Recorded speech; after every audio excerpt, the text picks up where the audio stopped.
brought this topic to you today to raise awareness around what global climate change can mean for older adults, with particular reference to the mental health effects.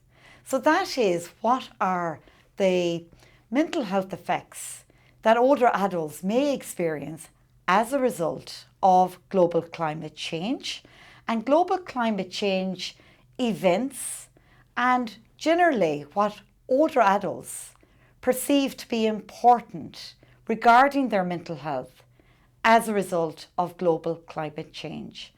Now, some of the areas of concern are that older adults that may have pre-existing mental health conditions or issues are much more vulnerable to the effects of global climate change than possibly other cohorts of our population that may not have coexisting or existing mental health issues. Global climate change is having a detrimental effect, we know, on the physical health of older adults, and we also know that it can also in turn have detrimental effect on their mental health and well-being. Older adults that experience an event or a circumstance as a result of global climate change, such as flooding, extreme heat waves, as a result, this can lead to stress and shock, and in turn can also lead to post-traumatic stress disorder, as would any natural event occurring or natural disaster. And as a result, we need to be mindful of these issues for older adults in order to be able to mitigate against the effects of global climate change. So what I would like to do throughout the rest of this presentation is bring to you some of the perspectives from one of our consumer representatives, and also to bring you the perspectives from our future health professional trainees as well. So being a healthcare professional, we have responsibility of taking care of every human being who seeks care. Being a nurse, we need to consider all the effects that climate change has on people so that we can build the strategies and possible ways to mitigate them. There is a need to build a resilient healthcare system which focuses mainly on how to reduce the effects of climate change, how to teach every person how they can change the ways to live their lives, and how they can change their styles which can reduce the effects of climate change.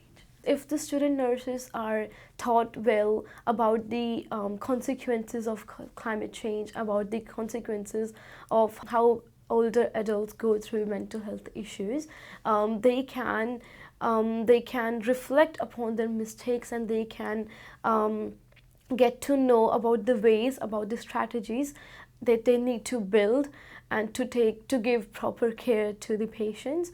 And there's a need to improve the healthcare systems through better policies, fundings, and through the support of government as well. Researches done by environmentalists and healthcare professionals together can really help a lot. If they keep researching on the ways to mitigate the effects, at least to reduce the effects of climate change by changing different strategies, although it's not possible to reduce it in one go. If we consider the severe weather conditions like hurricanes, flooding, all of these put adverse effect on people, for example, on their social and emotional well-being, their physical well-being, and their mental well-being. Global climate change, it's part of a big topic. We're talking about sustainable development or sustainability.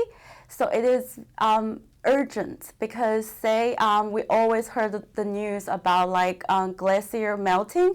It's happening, it's emergent. So it's a topic we are all facing. As for the health professionals, we're dealing with our the old adults, we are the frontliners. We are the gatekeepers for those for their health. So we would like to raise the awareness and then promote the education about this topic, and then we could help evolve more in the research, and then also we could evolve more in projects, and then we can also help educate the elderly adults more. So as a student nurse, I'm currently working as assistant in nursing in an aged care. So I'm working with our old patients every day, so I could have an access to them, so I could try to understand what's their concerns. So for me, if I could get into research about them, our old adults, so we could help to involve in this research, and then probably could provide some evidence. Yeah, because climate change is happening, it's urgent, and it's evolved with everyone. But since our old adults, they are vulnerable, and then they are in help. They need a lot of help, extra attention due to their vulnerable health conditions or their mental conditions. So as a student nurse, if I could contribute, I would like to contribute my efforts and time in the research evolving in our old adults. Yeah. One of the things that strikes me about climate change is that it's a full-on total impact on not just your physical health, but your mental health, your psychological health, whatever. And to me, that means as we have to acclimatise to these changes. And you sort of think that change will come slowly, but as we look back over the last few years, we're seeing that it's actually a much faster progression than we would probably have thought 10, 20 years ago. So that becomes a shock to me as an older person, that I thought I was going to be well and truly gone before we started having high temperatures and dry beaches and all that sort of stuff. So that's the first thing, is the destabilising effect that this unexpected change is bringing to us. The second thing, which I think is important from a mental health perspective particularly, is that we're less able to go out. We are driven to going out early in the morning or late at night, because this big bit in the middle, it's going to be unnecessarily hot, relatively speaking. So I think that isolation that comes from the limited time that we can spend out on the streets is again going to lead to a bit of depression, if you like, a little bit of anxiety that we're missing out on what's happening around us. One of the things which I think is important is that the healthcare system learns what impacts are going to be on their patients. And that means whether they're GPs, whether they're nurses, whether they're allied health, whatever, their patients' interaction with them is going to be affected. Now, we now have telehealth, which has become quite popular since COVID, which will lessen the need for the patient to actually go and visit the clinician.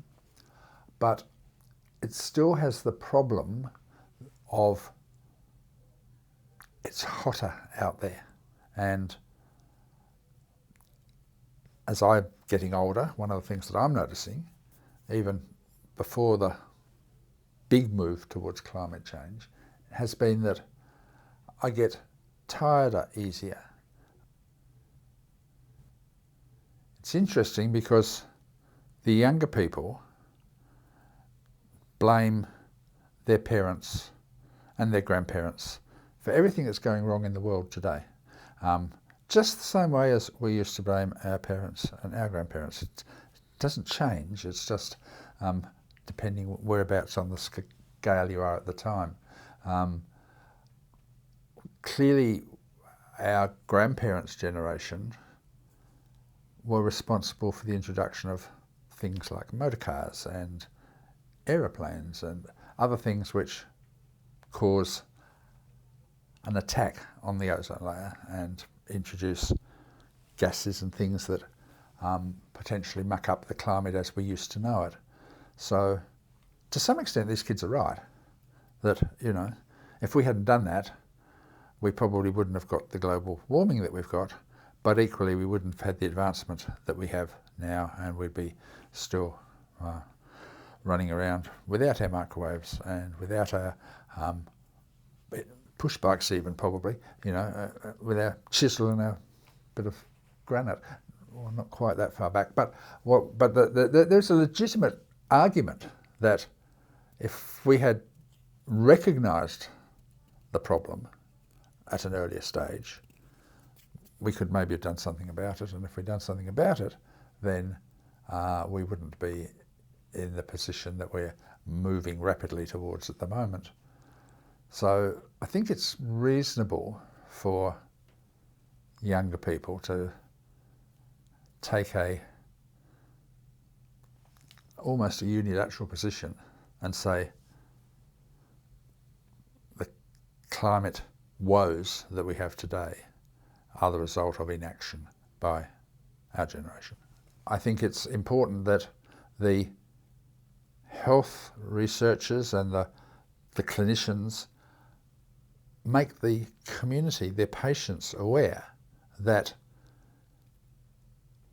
this change in our life because of the global warming will impact on our health, not only in the physical way, but it will potentially take us down the path of doom and gloom. The world's going to end because we're going to have no water left because it's all going to evaporate, and, you know, all the extremes that are there.